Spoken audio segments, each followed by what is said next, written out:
Hai, apa kabar semuanya? Semoga kabar Anda baik-baik saja.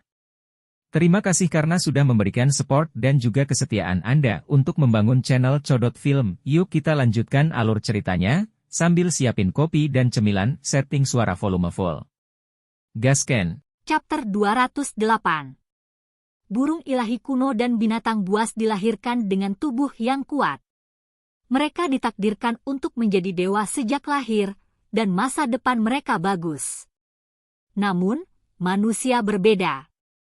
Mereka mulai lemah, dan hanya setelah kultivasi yang pahit, satu dari jutaan dan jutaan menjadi dewa. Ada tetua berdiskusi di antara mereka sendiri dalam beberapa keluarga kuno. Dengan munculnya sepotong buku ilahi perunggu, orang-orang seperti mereka segera tergerak. Rute kultivasi manusia sangat tidak stabil dengan bahaya dan kesulitan yang tak terhitung jumlahnya.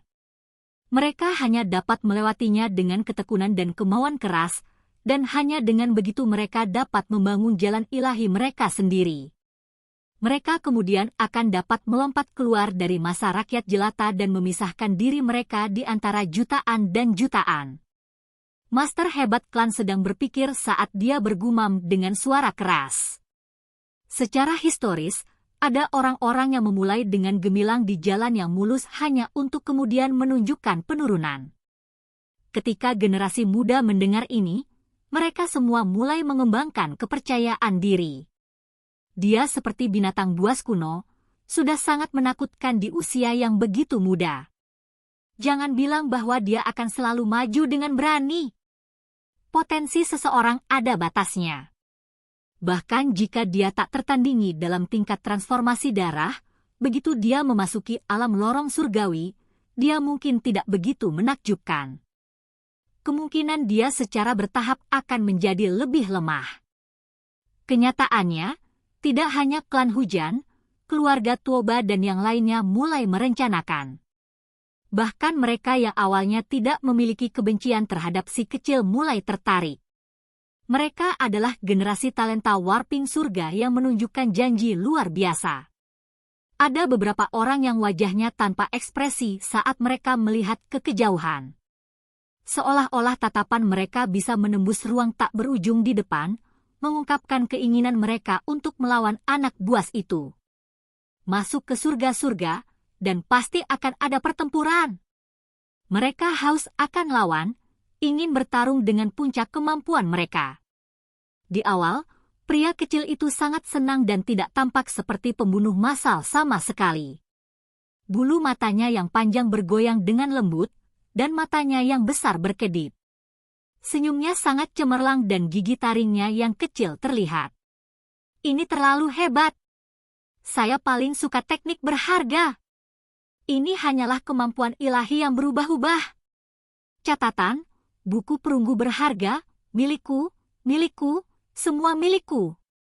Dia berteriak. Saat ini, matanya yang tulus yang mengandung sedikit kebiadaban seperti batu permata hitam. Dia mulai tertawa sampai mereka melengkung menjadi bulan sabit, membuat kelompok penonton terdiam. Anak muda, bukankah kamu berutang sesuatu kepada kami? Ekspresi wajah penatua koin tidak terlalu bagus. Kakek burung juga bergegas, tampak agak cemas. Ketika dia melihat bocah iblis itu, untuk pertama kalinya, dia tiba-tiba merasakan keinginan untuk merampoknya. Godaan dari buku berharga itu terlalu besar, dan bahkan makhluk berdarah murni pun akan tergerak. Kapan aku berutang sesuatu pada kalian? Iblis itu mundur, wajahnya menunjukkan ekspresi bingung. Wajah penatua koin segera menjadi gelap. Setelah menyadari bahwa tidak mungkin bagi mereka untuk mendapatkan buku perunggu yang berharga itu, mungkinkah mereka harus menyerah pada guci-guci berisi darah yang berharga itu juga? Anak kecil ini sepertinya tidak akan mengakui hutang bahkan jika dia akan mati. Jangan bilang bahwa kamu melupakannya. Kakek burung bertanya dengan suara kecil. Oh, aku ingat. Kami bertiga bekerja sama dalam sesuatu, jadi kami harus membagi keuntungannya. Tentu saja kalian memiliki porsimu. Pria kecil itu berbicara. Dia mengambil beberapa toples darah yang berharga dengan senang hati dan menyerahkannya kepada mereka berdua. Guci giok yang cemerlang memancarkan cahaya, dan cairan di dalamnya bersirkulasi. Ada kabut cahaya tebal yang beredar dengan cara yang elegan. Semua orang menjadi takut, karena ini adalah darah keturunan kuno. Nilai satu toples tak ternilai harganya, cukup untuk membuat bahkan para petinggi di dalam klan yang kuat cemburu. Apakah kalian semua sudah mendengar dengan jelas?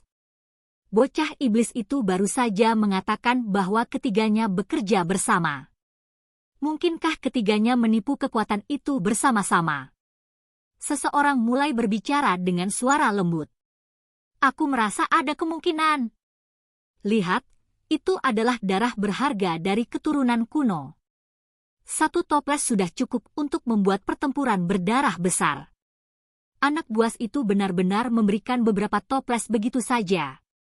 Bukankah kemurahan hatinya agak terlalu berlebihan? Orang-orang berdiskusi dengan suara lembut. Mereka memiliki ekspresi aneh ketika mereka melihat ketiganya. Penatua koin dan kakek burung segera mulai menatap kosong. Anak busuk ini benar-benar kurang dalam pengertian moral. Dengan menyerahkan darah yang berharga ini kepada mereka dalam keadaan seperti itu, bukankah itu hanya akan menyebabkan kehancuran mereka? Apakah mereka harus menerimanya atau tidak? Jika mereka menerimanya, maka kekuatan besar kuno itu juga akan menjadi marah pada mereka, menyatukan keduanya dengan anak iblis sebagai koluder. Berat, kamu bisa makan hal-hal acak, tetapi kamu tidak bisa mengatakan hal-hal acak. Jangan menjebak kami. Kedua lelaki tua itu menatapnya dengan tajam, siap untuk berdebat tanpa henti. Kalian mau atau tidak? Beri aku jawaban yang jelas. Anak iblis itu memiliki ekspresi polos di wajahnya saat dia bertanya. Bajingan kecil, kamu adalah sesuatu. Penatua koin berbicara dengan tenang. Tentu saja kami mau. Kakek burung juga mentransmisikan kata-katanya secara mental, tidak berani membiarkan orang lain mendengar. Jika Anda menginginkannya, maka saya akan memberikannya kepada Anda. Jika tidak, maka jangan ganggu saya tentang ini nanti. Si kecil menggenggam toples brilian dan menyerahkannya kepada mereka. Semua orang melihat ke arah dua orang tua itu. Ini terlalu jahat. Lupakan saja, jika kamu tidak menginginkannya, maka aku akan mengambilnya kembali. Semuanya diselesaikan di sini. Si kecil melemparkannya ke dalam tasnya dan berbalik dengan gembira. Brad, kamu ingin menjebak kami dan pergi? Tidak ada kesempatan. Kedua lelaki tua itu langsung menerkam untuk menghadapinya. Jika kalian berdua memperhatikan buku perunggu dan darah yang berharga, katakan saja. Apa menurutmu aku takut pada kalian berdua? Bocah iblis itu memandang mereka dengan jijik. Weng. Api terbang, dan seolah-olah magma dari inti bumi melonjak. Api besar itu seperti cairan merah karena langsung tenggelam ke depan. Ini adalah tindakan burung kakek burung, dan itu sangat menakutkan. Ekspresi semua orang berubah. Ini jelas merupakan ahli tingkat atas yang menyembunyikan kekuatannya. Itu menunjukkan kekuatan yang berada di puncak absolut dari ranah transformasi darah. Bahkan ekspresi si kecil berubah. Kekuatan orang tua ini tidak sesuai dengan penampilannya. Dia tidak pernah melihat kekuatan seperti ini sebelumnya, dan ini adalah pertama kalinya dia menemukan sesuatu seperti ini di awal. Telapak tangannya melepaskan kilat. Serangkaian manik-manik cahaya terbang keluar, tersusun menjadi 10 bintang dan matahari. 10 bintang ungu dan matahari yang tumbuh subur bertabrakan, meledak menjadi cahaya yang membuat orang tidak dapat melihatnya secara langsung. Cahaya warna-warni ungu meletus di dalam langit dan bumi yang tak terbatas. Ini adalah petir murni yang dipancarkan dari tabrakan bola petir, kekuatan ilahinya benar-benar mengejutkan. Si kecil menggunakan teknik berharga yang sangat kuat karena takut terjadi sesuatu yang tidak terduga. Serangan yang satu ini membuat semua orang di sekitarnya mundur, menakuti jiwa mereka menjadi gemetar. Mereka tidak lagi berani main-main di sini. Bocah bau itu terlalu biadab. Kakek burung berteriak keras. Ketika kecemerlangan menyebar, tubuh hitamnya yang hangus terbuka. Pakaiannya compang-camping, hampir hancur total. Adapun rambut dan janggutnya, mereka sudah berdiri tegak. Dia seperti landak, dan tubuhnya masih mengeluarkan suara cila-cila saat cahaya listrik dipancarkan. Kicauan-kicauan. Di samping, seekor burung menjerit sedih. Ia berlari secepat mungkin, karena si kecil mengejarnya. Ketika kakek burung mendengar ini, dia berteriak dengan tergesa-gesa, "Berhenti, kamu tidak bisa melukainya." Si kecil terlalu cepat. Dengan injakan kakinya, tanah di bawahnya retak. Ketika dia bergegas, dia mencapai ketinggian yang bahkan lebih tinggi dari gunung. Dia memiliki kecepatan ekstrim dan menangkap burung itu. Ini adalah burung ilahi yang sangat aneh dan kuat. Itu memiliki api yang melingkar di sekitarnya, dan cahaya berwarna pelangi menari-nari.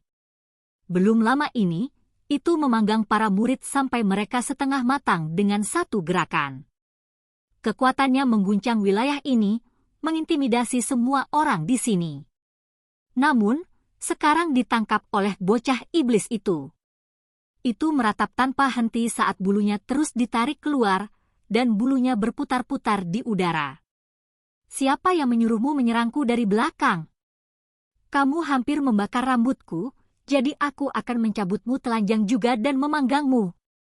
Bocah iblis itu berteriak dengan kejam. Beberapa helai rambutnya terbakar, memungkinkan orang untuk melihat betapa kuatnya burung ini. "Jangan tarik lagi.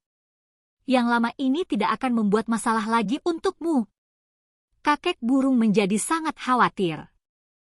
Ketika Penatua Koin melihat ini, dia juga berhenti dan tidak bergerak. Dia sepenuhnya menyadari betapa kuatnya kakek burung itu, namun dia sebenarnya tidak dapat memperoleh keuntungan apapun, dan malah hangus hitam oleh kilat. Orang bisa melihat betapa menakutkannya anak iblis itu. Pada akhirnya, burung itu dicabut sampai setengah telanjang sebelum bisa melarikan diri dengan panik kembali ke bahu kakek burung. Ketika melihat bocah iblis itu lagi, seolah-olah dia sedang melihat iblis. Itu tidak lagi berani bertindak sembrono. "Saya sudah memutuskan, saya masih menginginkan darah yang berharga. Siapa yang peduli jika kekuatan besar itu datang padaku? Saya tidak takut pada mereka." Penatua Koin ditransmisikan secara mental ke anak iblis. "Tidak memberi." Pria kecil itu memeluk tasnya, seolah-olah dia adalah binatang kecil buas yang melindungi makanannya. "Kamu baru saja mengatakan bahwa kamu tidak menginginkannya. Siapa bilang kita tidak mau? Tentu saja kami melakukannya." Kakek burung juga berbicara. "Kalian sudah sangat baik di tahun-tahunmu, dan kultivasimu sangat tinggi. Tentu saja kalian tidak membutuhkannya." Bocah iblis, dengan adil dan penuh perhatian, menjelaskan untuk mereka. "Berhentilah berbicara omong kosong dan berikan kepada kami. Atau yang lain, kami akan bergabung dengan kekuatan besar itu dan membuat masalah untukmu setiap hari." Penatua Koin dengan keras mengancam. "Siapa yang takut pada siapa? Ayo!" Bocah iblis itu langsung bergegas ke depan, segera melepaskan teknik kunpeng. Seekor ikan besar membubung dari lautan luas di belakangnya. Simbol menutupi langit, menindas orang-orang tua. "Hong!" Penatua Koin terus mundur sambil mengayunkan tangannya. Dia meringis kesakitan, dan teknik berharganya dengan cepat memudar. Si kecil merasa kedinginan. Ternyata Penatua Koin dan kakek burung adalah ahli tingkat atas. Kalau tidak, bagaimana mereka bisa melawannya secara langsung dan menerima serangannya seperti ini? kedua orang ini cukup tangguh. Kita harus memahami bahwa semua orang segera dibunuh. Bahkan ketika sekelompok orang datang bersama-sama, mereka masih dikirim terbang, meledak di udara. Sulit bagi mereka untuk menghindari kematian. Senior, ini darahmu yang berharga. Pada akhirnya, pria kecil itu memiliki senyum di wajahnya saat dia menyerahkan toples darah yang berharga. Brad, apa yang kamu rencanakan? Keduanya waspada, dan tampaknya tidak terlalu percaya. Saya menghormati kata-kata saya. Pria kecil itu bergegas dan meletakkan tangannya di bahu mereka. Rambut kedua sesepuh itu mulai berdiri. Bocah ini benar-benar karakter yang berbahaya. Dia benar-benar pindah dekat dengan mereka, membuat mereka merasa agak tidak nyaman. Sekelompok besar ahli seperti itu hancur berantakan. Dengan jarak yang begitu dekat di antara mereka, jika si kecil menjadi gila, mereka berdua mungkin tidak akan bisa melakukan apa-apa. Si kecil tidak mempersulit mereka. Dia berbicara kepada mereka dengan antusias dengan suara rendah, seolah-olah mereka akrab satu sama lain. Kau mengatakan yang sebenarnya. Kedua tetua itu segera terangsang. Mereka tidak bisa menahan godaan. Tentu saja.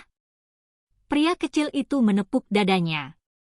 Bagus, ketika saatnya tiba, mari kita lihat buku perunggu yang berharga itu. Tentu saja. Si kecil mengeluarkan potongan tembaga dan membiarkan mereka melihatnya. Namun, dia tidak meletakkannya di tangan mereka.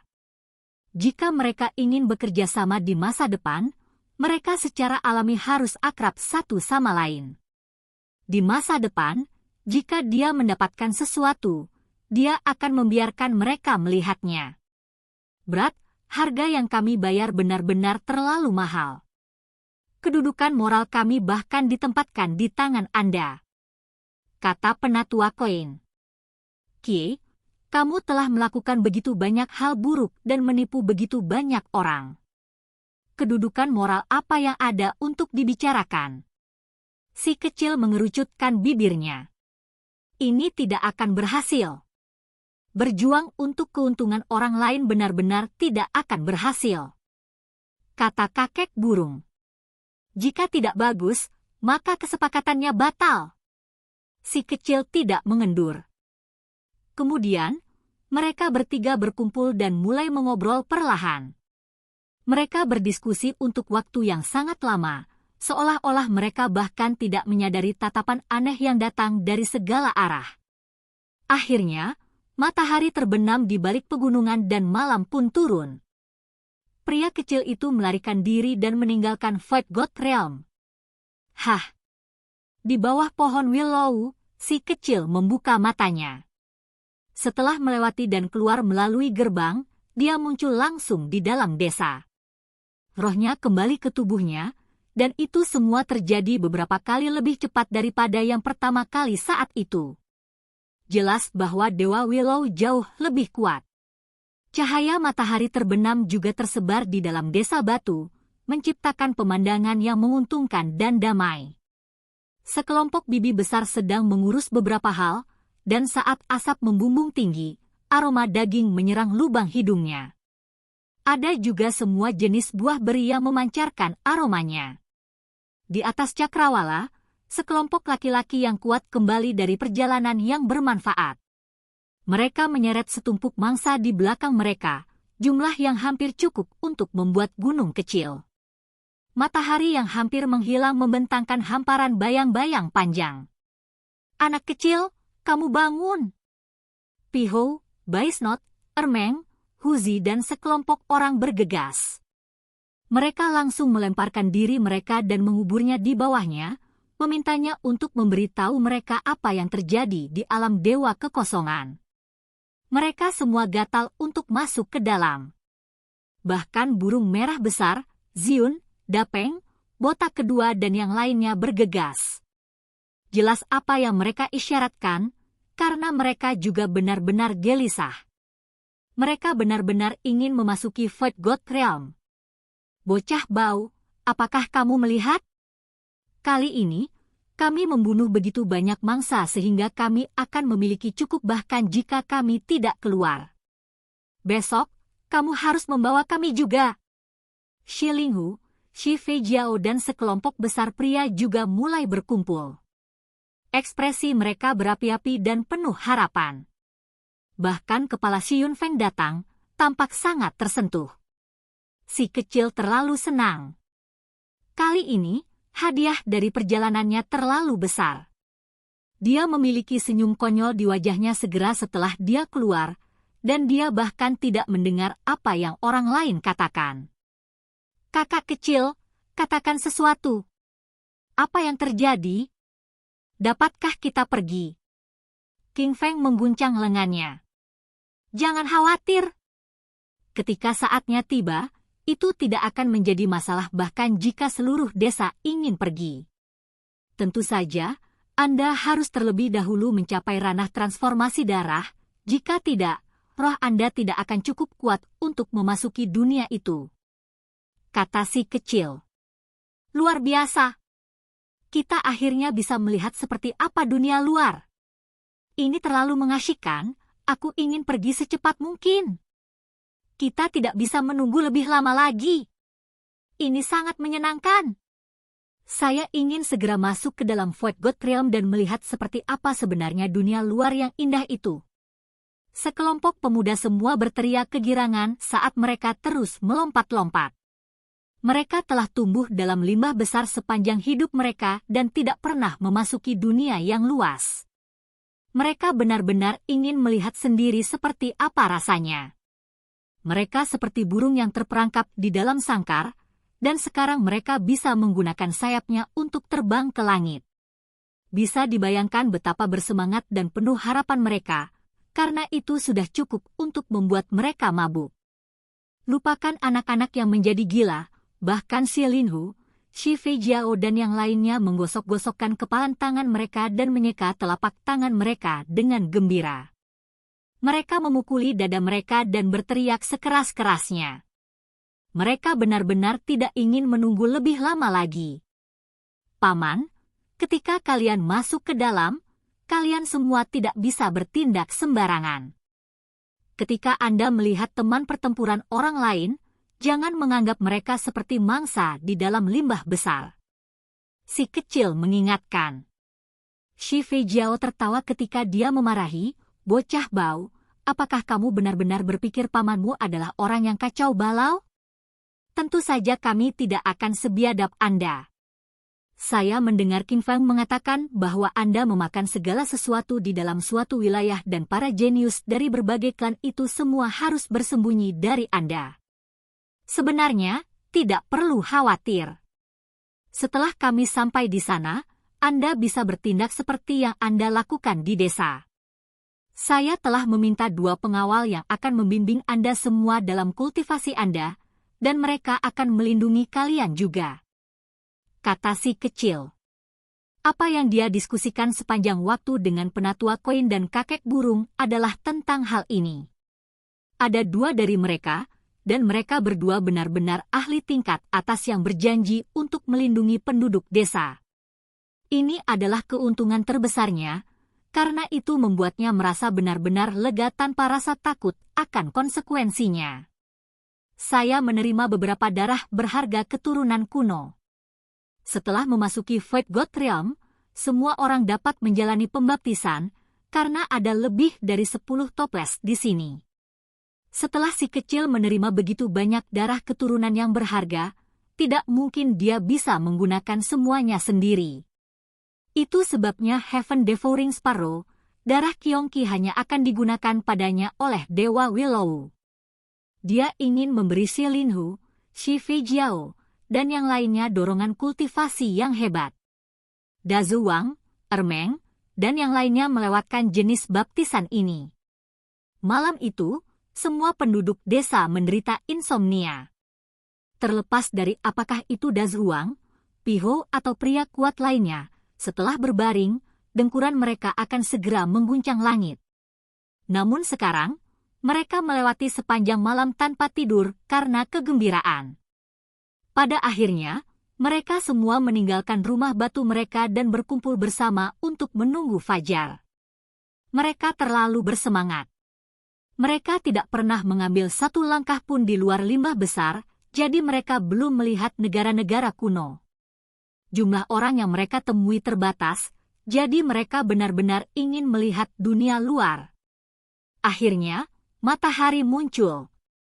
Cahaya warna-warni berwarna emas pecah dari kabut, tersebar di hutan pegunungan.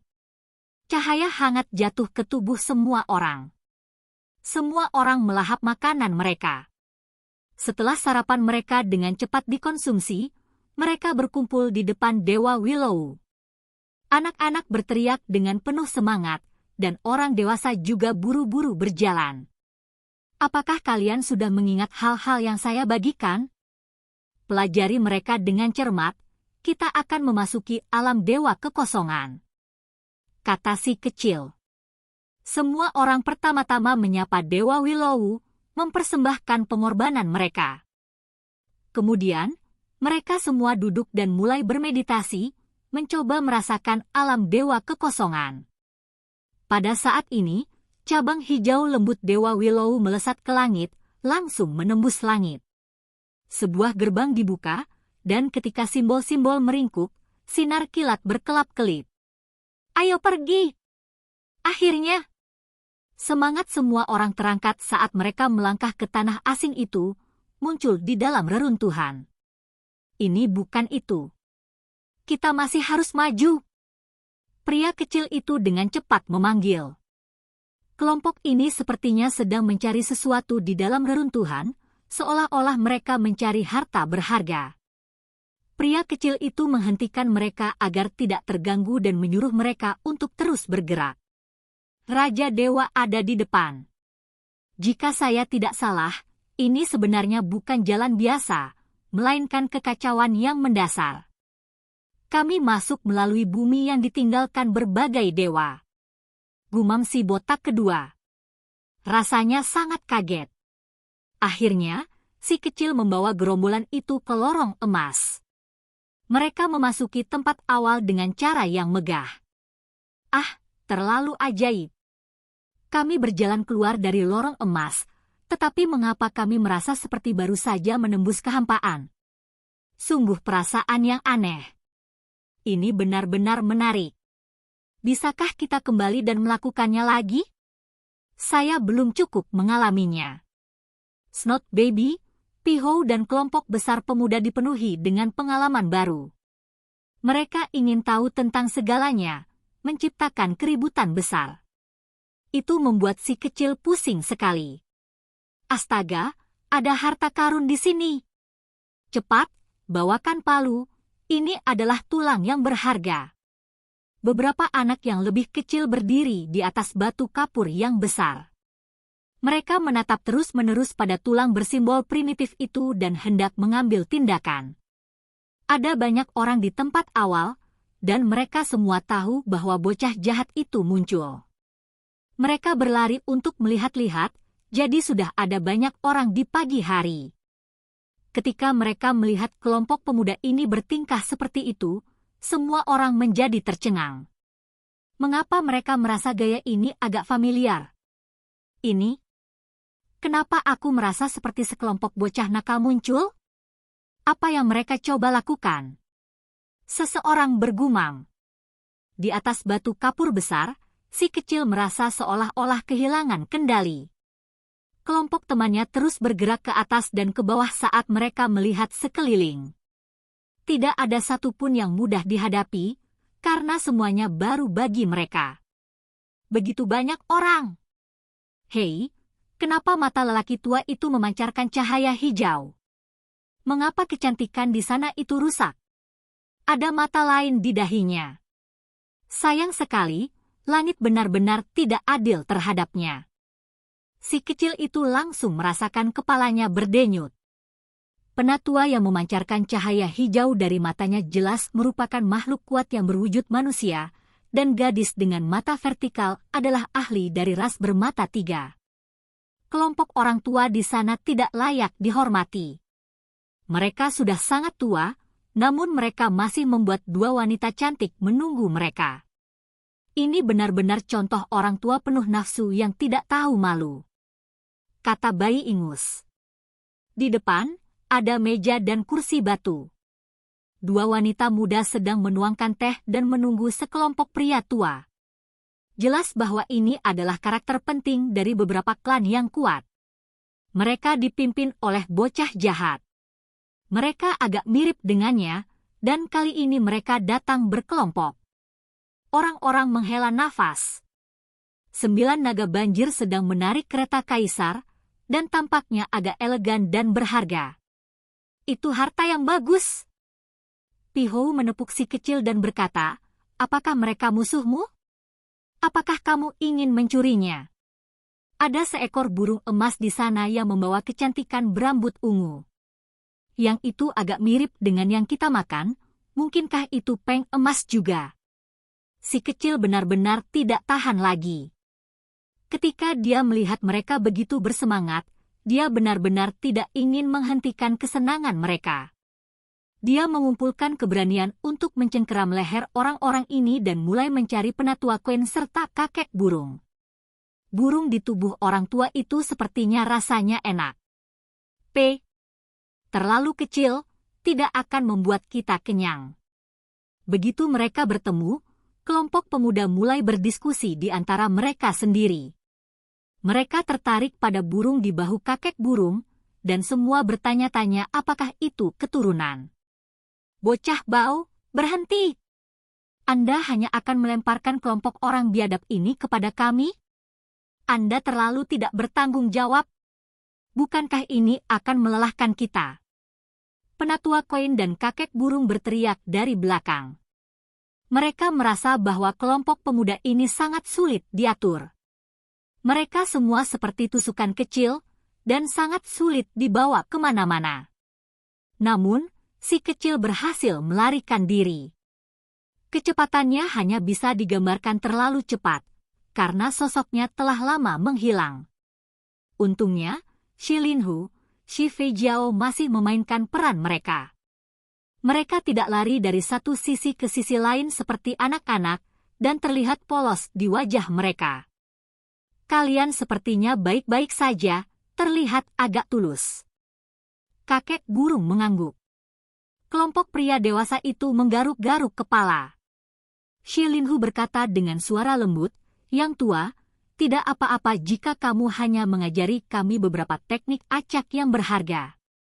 Kami mendengar bahwa kalian berdua adalah ahli tingkat puncak, dan dapat mengajari kami beberapa teknik yang sangat kuat metode. Di masa depan saat kita menjadi tak tertandingi di bawah langit, senior juga akan menerima kemuliaan." Shi Feijiao juga mulai tersenyum dengan cara yang sederhana dan jujur. Ini masih disebut tulus? Penatua Quen melirik ke samping. Berpura-puralah aku tidak mengatakan apa-apa, kata kakek burung sambil menghela nafas. Kemudian, dia bergegas ke kejauhan dan berteriak, "Bocah itu! Kemana dia lari?"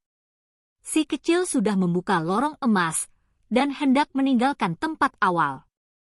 Aku akan pergi ke surga surgawi yang lebih tinggi untuk menaklukkan beberapa sungai dan gunung besar. Kalian semua menungguku. Dalam beberapa hari, akan ada berita. Pada saat itu, aku akan membawa kalian semua bersamaku. Pria kecil itu mentransmisikan secara mental. Dengan kedipan terang, dia menghilang dari lorong emas. Tanah awal meletus menjadi keributan. Semua orang tahu bahwa lelaki kecil itu akan melepaskan pengepungan gila. Sepertinya dia tidak puas sama sekali dengan hasil pertempuran kemarin, dan akan menciptakan gelombang kejut yang sangat besar. Oke guys, jangan lupa like, comment, share, and subscribe di channel Codot Film. See you next video, PAC out and bye-bye.